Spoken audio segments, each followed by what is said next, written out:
Dabartinė Jungtinių valstijų prezidento administracija vienašališkai susidėjo su Rusija. Kivirčas Baltuosiuose rūmuose buvo tik priedanga Amerikos kariniai pagalbai nutraukti. Europos lyderiai iš pradžių žadėjo paramą Ukrainai, netrukus liepė Zelenskiui taikyti su Trumpu.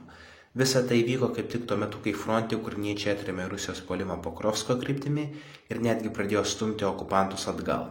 Ir iš visko sprendžiant, šiuo metu kaip tik ten vyksta milžiniškas ukrainiečių puolimas ir Trumpas nutraukė paramą siekdamas išgelbėti Rusiją nuo pralaimėjimo.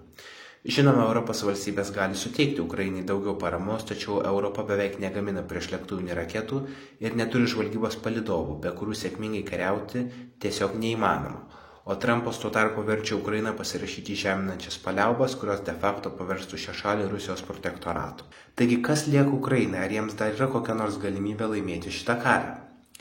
Tokiamis sąlygomis laimėti kariniu būdu Ukraina negali.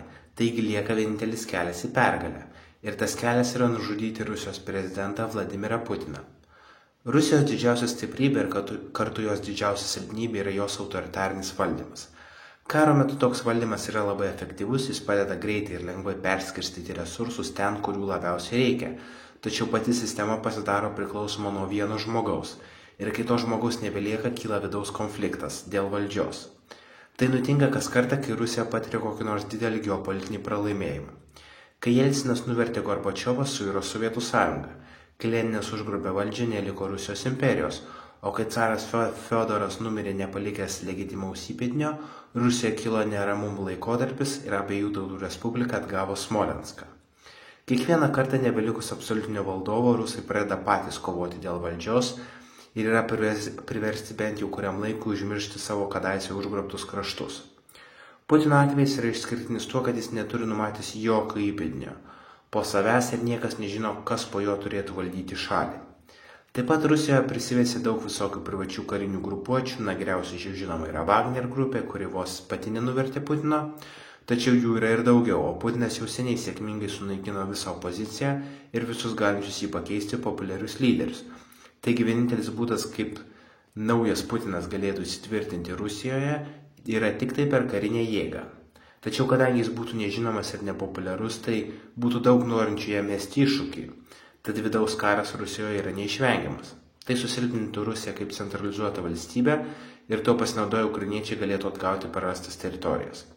Bet kyla klausimas, kaip nužudyti Putiną? Jis slepiasi kažkokiame slaptame bunkeryje, kurio niekas nežino ir retai apskritai jisai rodosi viešumoje. Tačiau tam puikiai proga pasitaikys per taikos dėrybas. Jos planuotos Saudo Arabijoje, bet greičiausiai ten nevyks dėl Ramadano mėnesio. Bet, sakykime, Putinas turės išvykti iš savo bunkerio į dėrybas ir geriausiai sunaikinti kelionės. Lengviausia būtų numušti jo lėktuvą, bet jeigu tai neįmanoma, galingai Ukrainos žvalgybai neturėtų būti sunku išsiaiškinti, kokiame viešbutyje apsistos Putinas ar kokiame pastate vyks dėrybos. Ta pastatą ir viešbutį reikia tiesiog susprogdinti. Dar geresnis būdas būtų užpulti Putino autokortežą Javelin raketomis arba savižudžiais dronais. Agentai turėtų tiesiog patykoti ir palaukti, kol prie dėrybų pastato privažiuos Putino automobiliai. Jeigu niekas neveikia, tada agentai turėtų tiesiog šturmuoti pastatą ir užžudyti visus tenai viduje, vyrai būtų paaukoti, bet darbas būtų atliktas. Taikos dėrybos iškart pasibaigtų, nes tiesiog nebūtų su kuo dėrėtis, o rusų generolai ir žvalgybos vadai pradės vienas su kitu kariauti dėl valdžios. Tad Ukrainai atsiras galimybė atsimti prarastas žemės arba kariniu būdu, arba susitarti su viena iš dėl valdžios konkuruojančių pusių, kad jį grąžintų Ukrainai žemės mainais už Ukrainos paramą pilietinėme kare.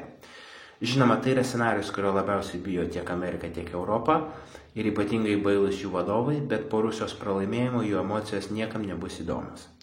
Ačiū žiūrėjusiems, iki kito karto.